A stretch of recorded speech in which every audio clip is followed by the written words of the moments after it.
आगे बढ़ते हैं, बांसवाड़ा के दानपुर में सड़क हादसा हुआ है। सवारियों से भरे जीप यहां पर अनियंत्रित होकर पलटी है, जिसमें हादसे में आधा दर्जन से अधिक यात्री घायल हुए।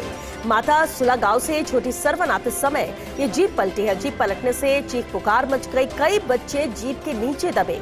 सभी घायलों को 108 की मदद से जिला अस्पताल में भर्ती करवाया गया है। प्रत्यक्षदर्शियों के अनुसार तेज रफ्तार से जीप चला रहा था चालक। मोड़ के चलते अचानक सामने से वाहन आने पर अनियंत्रित होकर ये जीप पलट गई।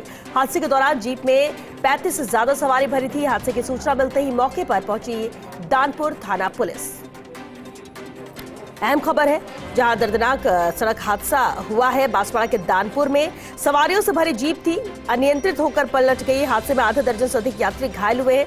आपको बताते हैं, माता सुला गांव से छोटी परवन आते समय यह हादसा हुआ, जहां जीप पलट गई। जीप पलटने के बाद यहां चीख पुकार मच गई। कई बच्चे भी जीप के नीचे दबे हैं। सभी घायलों को 108 की मदद से जिला अस्पताल में भर्ती करवाया गया है।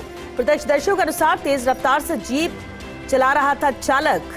मोड़ के चलते अचानक सामने से वाहन आने पर अनियंत्रित होकर ये जीप पलट गई। हादसे के दौरान जीप में 35 से ज्यादा सवारी भरी हुई थी। हादसे की सूचना मिलते ही मौके पर दानपुर थाना पुलिस पहुंची। बांसवाड़ा से सहयोगी सुरेंद्र हमारे साथ जुड़ के। सुरेंद्र, लापरवाही है ये चालक की, जिस तरह से तेज रफ्तार से ये जीप चला रहा था और इसी वजह से जीप पलटी है, ये वजह सामने आई है। आपसे जानना चाहेंगे सबसे पहले कि कितने लोग घायल हैं और कोई गंभीर घायल तो नहीं है, सभी सुरक्षित है? बिल्कुल श्वेता, देखिए जिस तरीके से दानपुर थाना क्षेत्र में जो ये जीप पलटने का हादसा हुआ है, वास्तव में वो बहुत गंभीर हादसा है।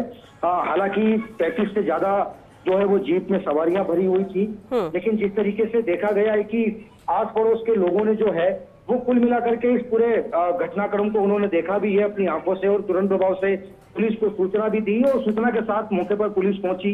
अफरा तफरी मची, लेकिन सबसे गंभीर बात तो ये है कि इस पूरे इलाके में ऐसे अंधे मोड़ हैं और इसी के साथ साथ यहाँ पर बड़े वाहन जो है वो अधिकतर जो है शराब पी करके चलाते हैं, तो जिसकी वजह से इतने बड़े बड़े हादसे जो हैं श्वेता आए दिन होते नजर आ रहे हैं। हालांकि अब इस पर प्रशासन को बड़ा रुख अपनाने की जरूरत है।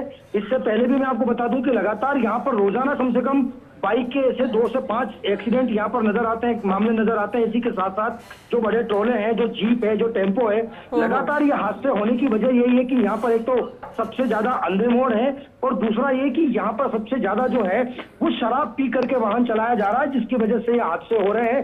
हालांकि आनंद फानंद में 35 से अधिक लोगों को जो है वो महात्मा गांधी चिकित्सालय में पहुंचाया गया। अलग अलग एम्बुलेंसों के जरिए उनका उपचार जारी है। गनीमत ये रही कि किसी प्रकार का कोई बड़ा हादसा नहीं हुआ।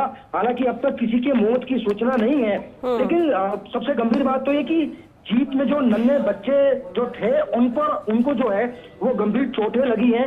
हालांकि अभी उनका उपचार जारी है, लेकिन अब देखना यह है कि पुलिस किस इन्वेस्टिगेशन के तहत इस पूरे मामले को जांच करती है। श्वेता, ये जो है वो देखने वाला मामला होगा। चलिए, बहुत शुक्रिया सुरेंद्र इस पूरी अपडेट के लिए।